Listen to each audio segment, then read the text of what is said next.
మనం అప్పుడప్పుడు YouTube open చేసినప్పుడు లేదా కొన్ని టీవీ ఛానళ్ళలో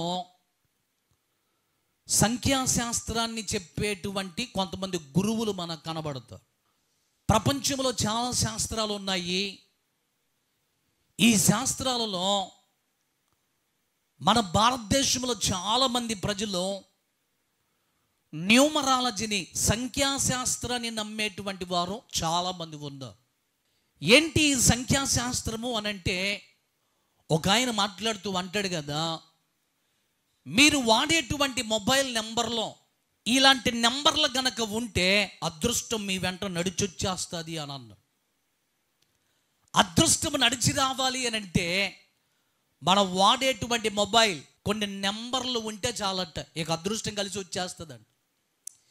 ఇంతకీ ఏంటి ఆ నెంబర్లు అనంటే 1, 4, 5, 9 ఈ సంఖ్యలట. అట్లాగున మీరు వాడేటువంటి మొబైల్ నెంబర్లో ఈ నెంబర్లు ఉంటే చాలు, అదృష్టాలన్నీ కూడా ఎలా ఉంటాయి, మీ వెంటే ఉంటాయి అన్నాడు.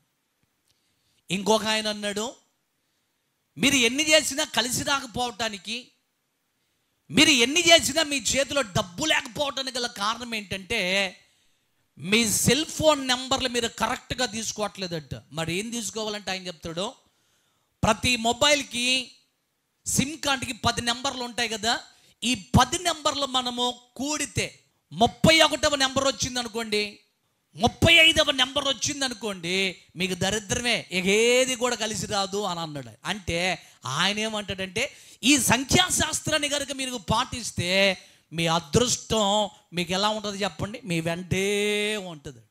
చాలామందికి తెలియక సంఖ్యాశాస్త్రాన్ని నమ్ముకొని సెల్ ఫోన్లో నెంబర్లు కరెక్ట్గా ఉంటే చాలు అని చాలామంది నమ్ముతూ ఉంటారు.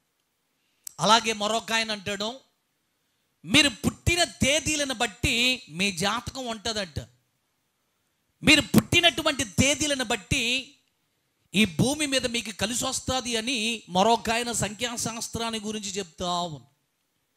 మనుషులు ఎంత గుడ్డిగా నమ్మేస్తున్నారంటే, ఆశీర్వదించేటువంటి ప్రభువుని ఆశ్రయించకుండా, దైవ దీవెనలు అనుగ్రహించేటువంటి దేవుని దగ్గరకు రాకుండా మానవుడు రకరకాల ప్రయత్నాలు చేస్తా ఉన్నాడు. మన పుట్టిన తేదీలలో మన జాతకాలు లేవు, మన సెల్ ఫోన్ నెంబర్స్లో మన అదృష్టం లేదు, కానీ మనలను ఆశీర్వదించేటువంటి వాడు మన ప్రభువే.